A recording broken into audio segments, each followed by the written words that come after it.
So hello everyone. I'm very happy to be here with you. So as Tony said, before Talkwalker I was working at Gartner, so quite familiar with the hype cycle that we discussed in the panel just before, and be relocating here in Singapore end of October to open our office for the APAC region.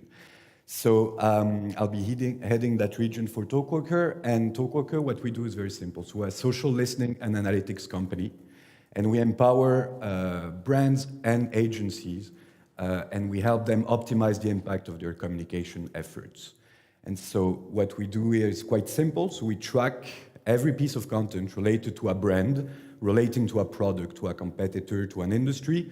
We then enrich and visualize this data for people to then protect, measure, and promote their brand globally across all the different communication channels that can be social media, of course, which we'll have a focus on today, online media, and also offline media, which is the traditional press, TV, and radio broadcast as well. So this is not a picture I took, obviously, today. I didn't take it this morning. This is just an example. So you see someone just enjoying a pizza near the beach, and a nice glass of, I think, sangria. So it's not me. What we see generally, and I see that among my friends, generally when I go to the restaurants, and I believe some of you in the room do the same, the first thing you do, even before smelling the food, even before tasting it, would be to upload it on social media, obviously. So whether it's Facebook or Instagram, we can actually pick it up. So we've developed an image recognition soft technology based on AI, based on artificial intelligence, that helps us pick up, the actual image of the pizza or the glass. And so here you see that person posted it at pizza, and from there, you can get different analysis. So this is the basic text analysis we're generally familiar with. So you can see here, so the number of posts, the different hashtags that have been associated to this post, the reach and engagement that we touched upon, in the previous panel, and also the engagement per mention, and the sentiment analysis. So people have been positively talking about this, resharing this post. Now, what we can do, actually, it's adding, it's a machine learning algorithm, image recognition that would help you not only, focus on the text analysis, but actually picking up what is the context of this picture. So here, you can see we picked up the image of the pizza, picked up the image, there's a wine glass also.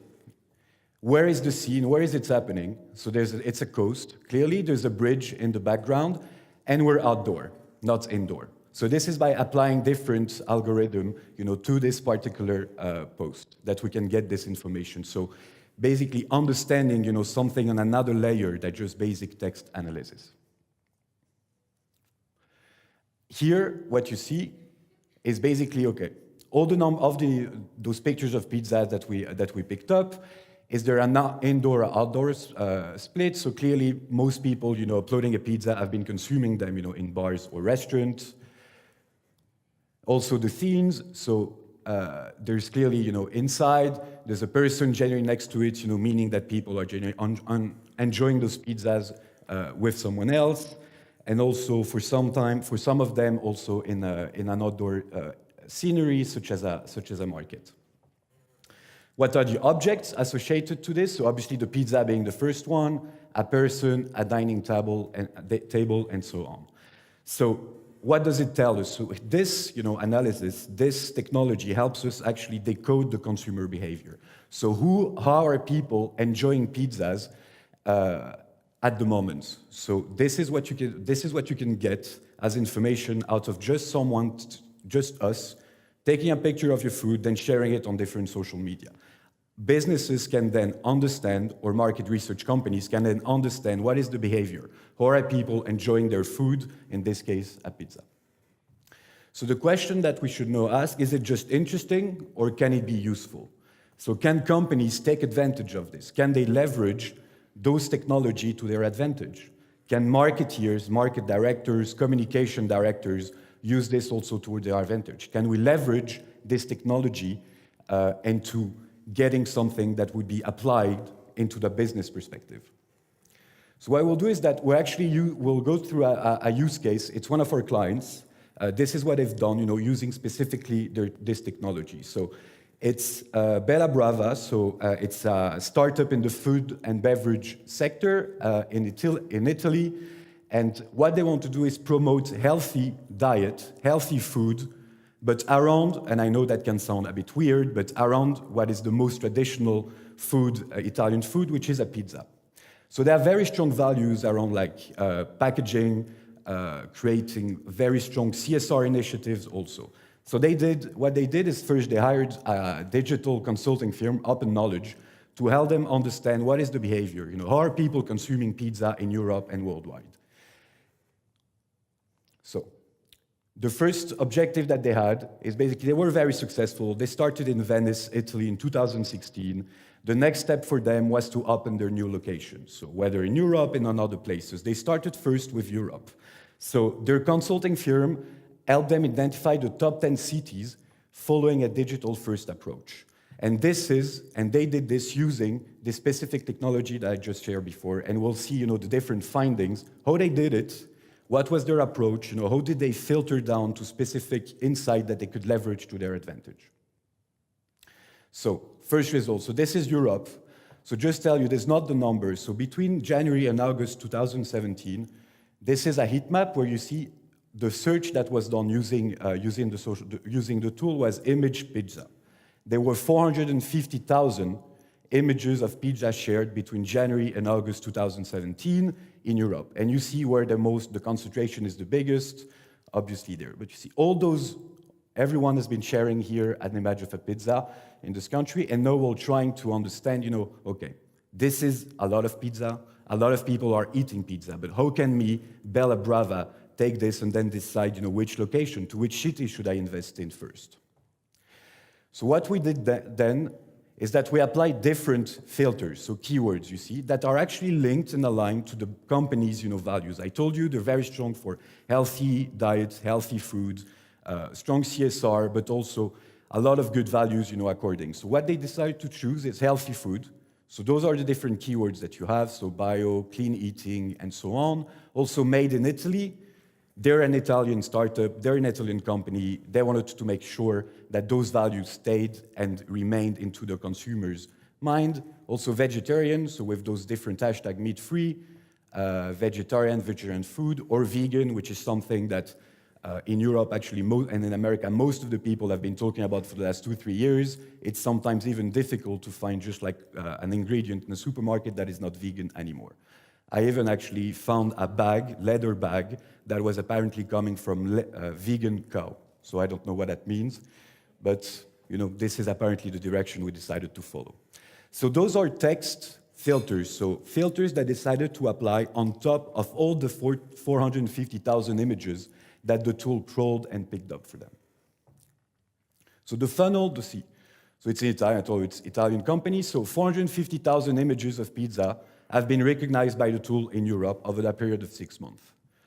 Then 66,000 actually, have been found with the 4 type of filter that we just saw. So the vegan, vegetarian food, healthy food, and made in Italy. Out of those, 30,000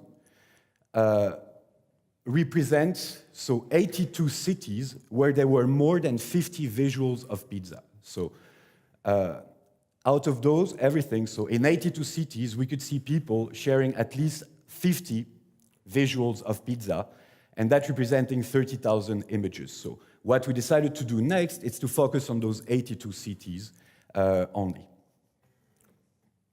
And here, you see, those keywords have been applied. We decided which 82 cities we can apply a score to and stuff. So obviously, the actual ranking of the cities is confidential. You see it's based on dummy data, but I'm sure you can understand the concept here and the funnel and the approach that was chosen by Bella Brava. So by just applying first a random search of pizzas in Europe, then applying different keywords that are relevant to their brand, that align to your brand, you can then filter to specific cities. Then you choose cities where actually there's not only 1 or 2, but minimum of 50 images being shared associated with those keywords. And then they decided to find all the different cities, and they assigned a score from 0 to 100 to which cities could be interesting for them to visit based on the criteria we just saw, and then invest and potentially open a location. So I'll just go back. Here you see at the bottom, those are, after doing this scoring for cities, we decided to pursue the analysis on a 2,100 images. In the top 10 cities that were actually aligned with what open knowledge shown, and the analysis and the results of the survey. There. So what are the learning out of those 2,000, a bit more than 2,000 images? So they wanted to understand, okay, how are people consuming this actually in those cities? And so we refined all the different queries, and we saw that 72% of those pizzas were actually enjoyed were in an indoor setting, so in a restaurant, in a bar. But 38% still outdoor, especially in cities that are next to a sea, if you come like the first pictures at the presentation. And one city in particular, Nice, in southern France, the French Riviera, was actually a city where most of the pictures of pizzas were taken outdoor. Here, so different perceptions. So they understood also that according to different countries, different cities, perceptions of pizzas are different. What do people associate with like made in Italy, with healthy food? And you can tell that, for example, here you see some of the keywords that were used. Vegan, some of the hashtags that are important to them. Again, vegan here, vegan pizza. So understanding, okay, now we found, which are the cities that we should potentially invest in. But how do we refine even more? How do we communicate us coming into those cities and potentially opening a new franchise? So you had to understand how are those consumers in each cities actually enjoying pizzas, what ingredients are important to them. And we realized that, for example, weird ingredients, or potentially weird, such as avocado, pumpkin seeds, were still associated to made in Italy and healthy food. So next step was for them to understand, okay, we're a restaurant, Pizza, okay, but we're not only selling pizza. So what can we sell on top of this? What type of offers should we have, for the consumers in those top cities? And so they applied different other type of analysis, and we realized that most of the pictures of pizzas, if you then apply a filter which drink, it will be Pepsi or Coke. But then, if you apply the healthy food, made in Italy, vegan or vegetarian, so those type of kind of upscale pizza, exactly as Bella Brava wanted to position themselves, you realize that it was mainly with Aperol Spritz or San Pellegrino mineral water, which was actually perfectly aligned to, because Aperol Spritz is an Italian drink, San Pellegrino is an Italian brand originally, and so perfectly aligned, to their offering and to their positioning. And so this is how, and you see here, you can read, what the CEO of Bella Brava said. So based only on social analysis and social media, applying then first looking at image recognition technology, so pure machine learning, or actually deep learning for that. And then applying filters that are relevant to your brand, relevant to yourself, what you want to associate you with. You can refine your search and then find results that are only applicable for you and what you want to actually create as a business. Create as a brand, what messaging, how do you want consumers to perceive yourself? And this analysis actually made them actually travel to those top 10 cities to then decide, okay, were we right? It turns out they were, and then they can finally advance into opening the different location. So you see here in conclusion for this use case, it's a work that would have been impossible to do manually. How can you decide? How can you search personally, all the images of pizzas, around the world? How can you actually see what type of ingredients you should put per city? In which cities should you invest first? What type of drinks should you potentially serve, and in which city? Should you open an indoor? Should you open outdoor? Should you be near the beach or not? This would have been impossible to do on a manual level, but this has been actually made possible for Bella Brava, in this particular example, using AI and particular technology that are now available for us. So yeah, so social insight to business impact. So this is why, and we'll go through, what it means, So you see here different numbers. So, 2.46 billion social media users. I saw like an analysis, I think it was yesterday or the day before. There's 1 million new social media users, so accounts created every day. Something that is just impossible even to scale. Internet users apparently have an average of 7 social media accounts. Personally, I've never been on Facebook or Instagram for personal reasons. And actually, since I worked at Talkwalker, I understood that I was right, because companies can get a lot of information about me just posting pictures or talking to people. 27 million pieces of content are shared every day, but especially you see here 3.2 billion images. And I think in the panel just before, we touched upon the Generation Z, so the young ones. What we can see and what I can tell you, they're not even like writing text when they're posting something on Instagram or something else. They're just taking a picture, whether it's an ice cream pot, whether it's a bottle of a particular, whether it's a bag of a particular brand, and not mentioning the brand anymore. So how do you, as a business, make sure that you can stay on top of what people are sharing about you? Because if they take a picture of your product, they're still mentioning you, potentially sharing it on different media types that you should be aware of. So what do brands, what do brands want to listen to us? What are they trying to identify? So first, the influencers, so who are the relayers? Who are the drivers, around their brand or the particular industry? Who are the people they could potentially associate themselves, to be successful? Who are people from the public that we don't know about, that are actually very strong, that have a very strong follower base? What is the audience, of that particular industry, of a particular product?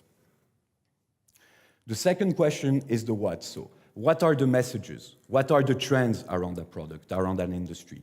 What are the messages that are resonating with the particular audience or influencers that we just identified? How can you, as a business, make sure that you're capturing the right messaging and that you're afterwards using it at your benefit? Where afterwards? Is there a difference between global and local markets? Well, clearly there is. People are not talking the same way, are not communicating the same way, whether they're in America, US, or in Asia. How can you understand, the specificities of each market, specific buzzwords, specific keyword, or even behavior? And then in terms of channels, is it on Instagram that you should? A lot of companies were publishing quite a lot on Facebook, but we could see lately, a shift for companies, from Facebook to Instagram, where actually, the audience is much more active and much more easier to relate, to the particular influencer audiences that you have. Which channel should you put your emphasis on? Where are your competitors, actually? Are your competitors strong on Twitter, on Instagram? Are they particularly strong on blogs? This is what you're trying to get. Then when? When should you engage? Is it on Monday at 10 a.m. that you should engage with your audience? Is it on Tuesday? Is it in the weekend, for example? When are people engaging with particular product? If you're selling in a particular industry, you could just use keyword search, random search, around like this industry, and see when are the influencers posting. When is their follower base, the most active? But even if you go just the audience, when are they active? Are they talking about your competitor at a specific time? If you're Coca-Cola and you see that people are talking about Pepsi at Tuesday at 10 a.m. or Snapple, the Dr. Pepper group, potentially this is a right time for you to also engage and try to capture this audience that you're not talking to at the moment and that are actually engaging with your competitors. The why. So what are the trends that you can pick up on? Why should you engage with this particular audience? Why should you specifically, check on those channels at this specific time? What are the different consumer insights that you can get after doing analysis? So you can get advanced demographics based on the age group, the different interest, occupation of people posting using social listening tools at the moment. Understanding real, for the consumer insight department, what should they create? Why should they do it?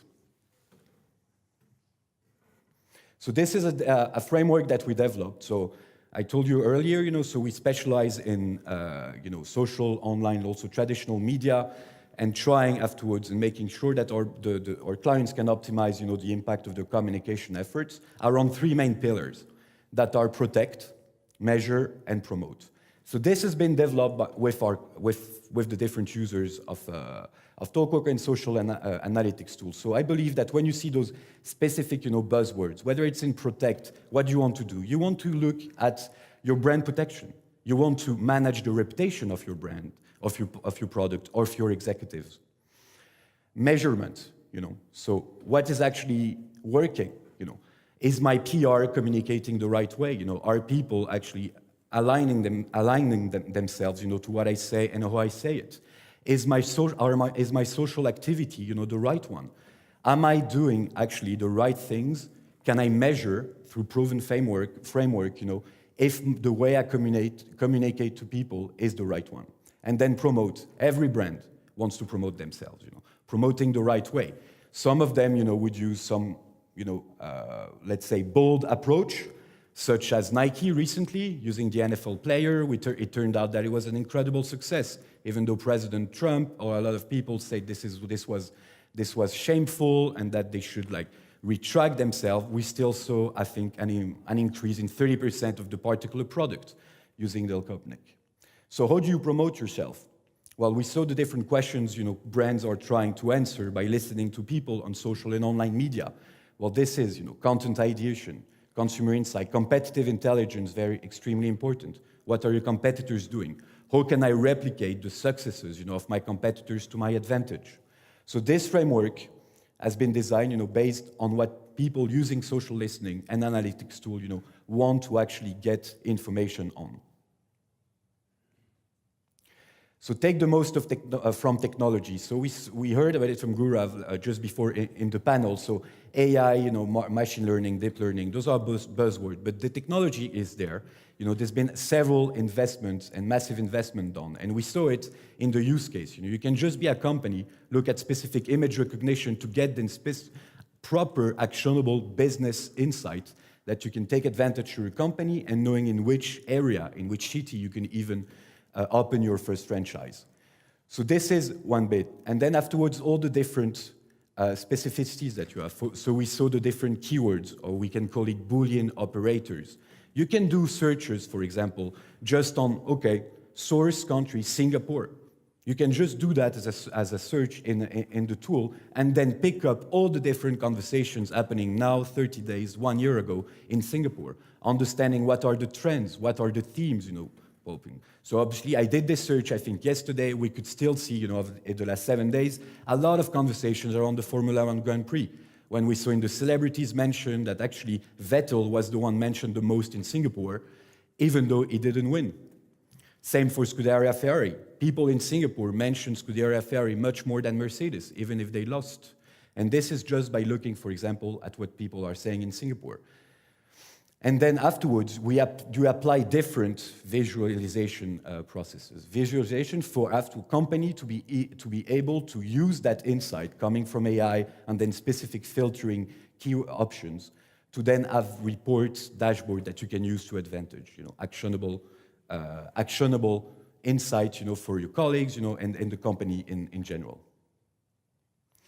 So how do you do this? This is, again, a suggestion, on what a typical, journey for customers and consumers lately. So what you would do first, is that you need to listen, actually. You need to listen by using, either random searches, as we say, specific around to brand, competitors, product. And afterwards, you need to act on it. How do you use those insights to your advantage? You need to take better decisions. How do you make them using those social and online insights? You need to share the information related to this strategy to the different departments. So the PR and communication and marketing department should at some point stop being that siloed, work together, using the same type of analytics, to afterwards speak the same language, which is something that we notice is more and more important for our clients. Social media data is fully integrated now into your system. Your decision-making process will be running smoothly because it's actually coming from facts and analytics of what your audience, what people talking about you say and care about. And afterwards, this key information is shared with the different team at the right time. So what we do, bottom line, is empower people to have the right access to the right data at the right time.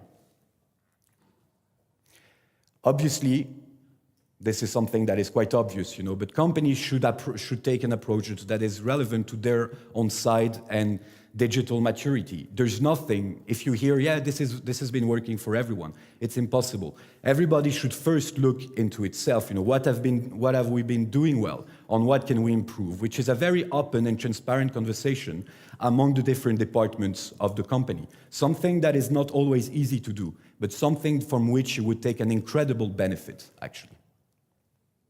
And then afterwards you see, so coming from the insight to actual impact with the different steps. So what most companies are doing now is focusing on their own media. So, okay, our campaigns, our publication on Facebook, on Twitter, on Instagram.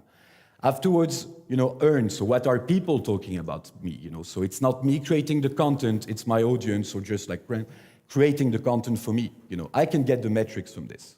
Then afterwards, we'll be looking at like the share of voice, What is the amount of conversation, between me and my competitors, between my product X, and my competitor's product? How can I benchmark myself?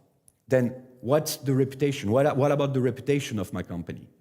What about the health of my brand? Understanding, again, using AI, what is the sentiment, when around, that people are associating my brand with? Is it positive? Is it negative? What are the drivers for me? What can I bounce on to improve potentially the reputation of my brand? And then afterwards using, we touched upon that in the panel, first on third-party data analytics, that you can actually integrate now into the tool with your own data, which is the sales visit, for example, website visits, store visits, the stock price of your company, implementing all of this to then have a proper evaluation of where you stand to potentially afterwards get a return on investment that is really based on social and online insight, creating a proper impact to your company, to the different departments, and to the teams. Thank you.